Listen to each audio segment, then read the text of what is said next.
بسم الله الرحمن الرحيم والحمد لله رب العالمين بارئ الخلائق أجمعين باعث الأنبياء والمرسلين ثم الصلاة والسلام على أشرف الأنبياء وسيد المرسلين حبيب إله العالمين المصطفى أبي القاسم محمد اللهم صل على محمد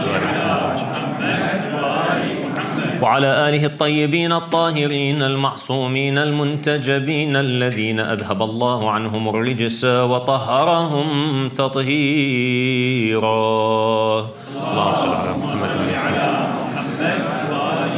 ولعنة الله على أعدائهم أجمعين إلى قيام يوم الدين. أما بعد، فقد قال الله تبارك وتعالى في كتابه المجيد وقرآنه الحميد وقوله الحق: أعوذ بالله من الشيطان الرجيم. بسم الله الرحمن الرحيم. ألم نجعل الأرض مهادا والجبال أوتادا وخلقناكم أزواجا وجعلنا نومكم سباتا وجعلنا الليل لباسا وجعلنا النهار معاشا صدق الله العلي العظيم. صلى على محمد وآل محمد. صلى على محمد وآل محمد. Continuing our discussion about Surah al-Naba, we are now at verse number 8, and yesterday we started the discussion about the ayah where we said the ayah says وَخَلَقَنَاكُمْ أَزْوَاجًا, and we created you in pairs. And we invested the time last night discussing about the whole concept of creation versus evolution. And so we kind of briefly discussed the theory of evolution and presented some of the arguments that some scientists propose against the theory of evolution. Tonight, if Allah gives us tawfiq, inshallah, we'll take a look at the latter part. وَجَعَلْنَاكُمْ أَوْ وَخَلَقْنَاكُمْ أَزْوَاجًا, that we created you in pairs. We will be taking a look, if Allah gives us tawfiq, about the Qur'anic concept of marriage. What are some of the terminologies that Qur'an uses when Allah subhanahu wa ta'ala describes the marriage relationship? Now, it's important to indicate that in Islam, marriage is the union, according to the Islamic jurisprudence, between a man and a woman. Allah subhanahu wa ta'ala describes this union as one of the signs of Allah subhanahu wa ta'ala. So Allah says in Surah Al-Rum, Bismillah ar-Rahman ar-Rahim, وَمِنْ آيَاتِهِ أَنْ خَلَقَ لَكُمْ مِنْ أَنفُسِكُمْ أَزْوَاجًا, and of His signs, the signs of Allah subhanahu wa ta'ala, that He created for you from amongst yourselves spouses, azwaja. Why? What is the reason here? The Qur'an gives several reasons. First of all, لِتَسْكُنُوا إِلَيْهَا, so that you would find tranquility. Research suggests that among the reasons that married couples, especially those who are in a happy marriage relationship, they tend to live longer than those who are single. One of the reasons they suggest is, again, this whole psychological connection, that there is a partner. Every day, for example, you have someone to talk to, someone to discuss with, someone to vent to. And especially during the COVID time of COVID, when people were ordered to isolate, to the point where only family members were allowed to stay together and talk together. So in that case, I mentioned this a couple of nights ago, if you remember, in the city where I come from, in the province in Canada, initially they said that you're not allowed to talk to anyone outside your household. But then they realized there were a lot of people who were single. They had no one in their household.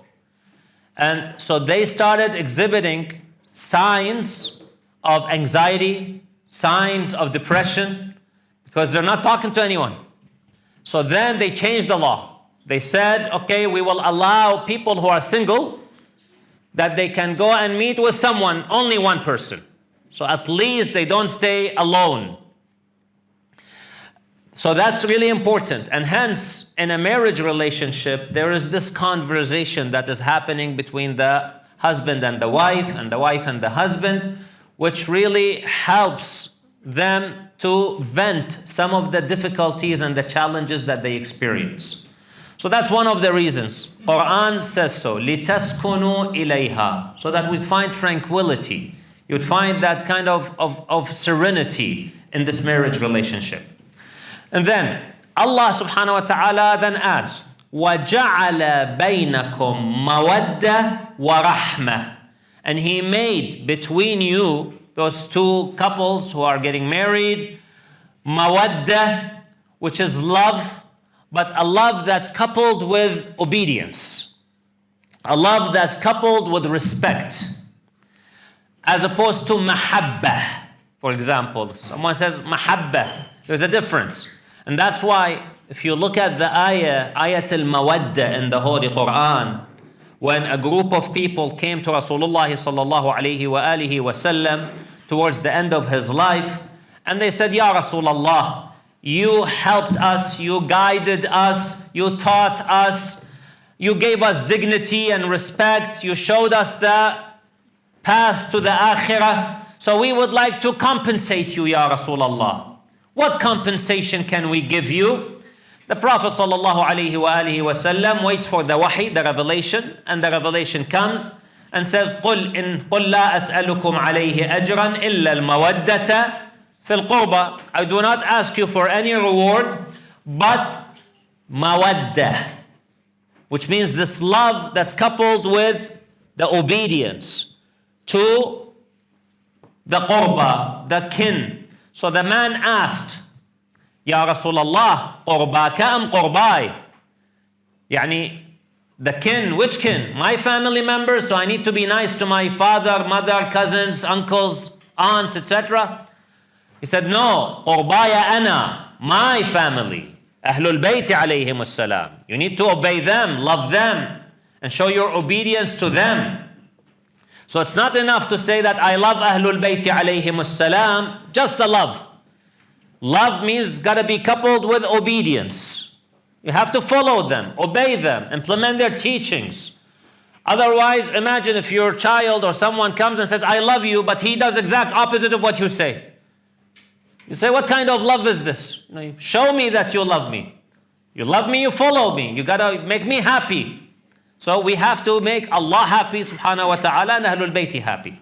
So Allah subhanahu wa ta'ala uses the word mawaddah in the marriage as well. وَجَعَلَ بَيْنَكُمْ, He put between you two mawaddah. This love which is to be expressed in the form of what we call empathy. Empathy means you put yourself in someone else's shoes and try to be kind towards them. In fact, interestingly, just as a side note, they interviewed leaders from 200 big corporations in the world, like the CEOs of the top 200 corporations in the world.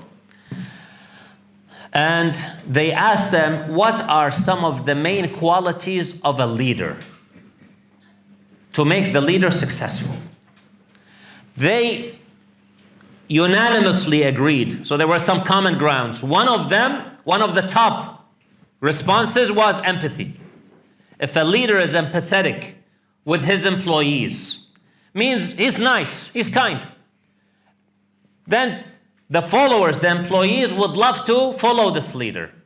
They kind of develop that passion with him. And I think it doesn't really take much time to prove this point. If you've ever worked with someone who's nice, if you had a boss who was nice, you'd feel that connection to this boss. In fact, even when you go through maybe turbulence, the company goes through a turbulence, through difficulties, because the boss, that CEO, has created this kind of culture where the employees love him, they kind of follow him, they respect him, they would support him at times of turbulence, at challenging times. So empathy is important, and also in a marriage relationship.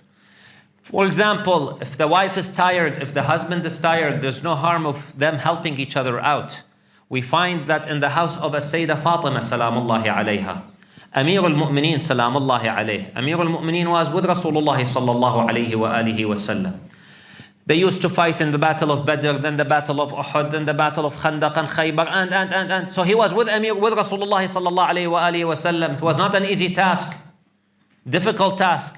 And there were times when the Prophet ﷺ would send him out in an expedition, in a conquest, in a fight, in a battle. So he was busy, salamullahi alayh. Yet, we have many reports suggesting that when the Prophet ﷺ used to come to the house of Fatima alayhi salam, he would find Amir al-Mu'mineen alayhi salam spinning the handmill. He is sitting down and spinning the handmill. And the Sayyidah Zahra alayhi salam also spins the handmill. So the Prophet ﷺ, in one occasion, he comes and he says, which one of you two is more tired? Let me help you. Rasulullah ﷺ, in Medina, where he was the head of the state, and he's no longer just a religious leader, now he's also a political leader. Amir al-Mu'mineen alayhi salam would tell him, Ya Rasulullah, Fatima is more tired than I am. So the Prophet ﷺ would tell her, Ya Fatima, step aside. And he would sit and he, sallallahu alayhi wa alihi, would grind with the handmill. I don't know if you've ever used that handmill, by the way. I mean, mashallah, it's heavy. Because there's like two giant rocks. If you want to really work out, mashallah, exercise, just go with the handmill. You don't have to bother going to the gym and all that stuff.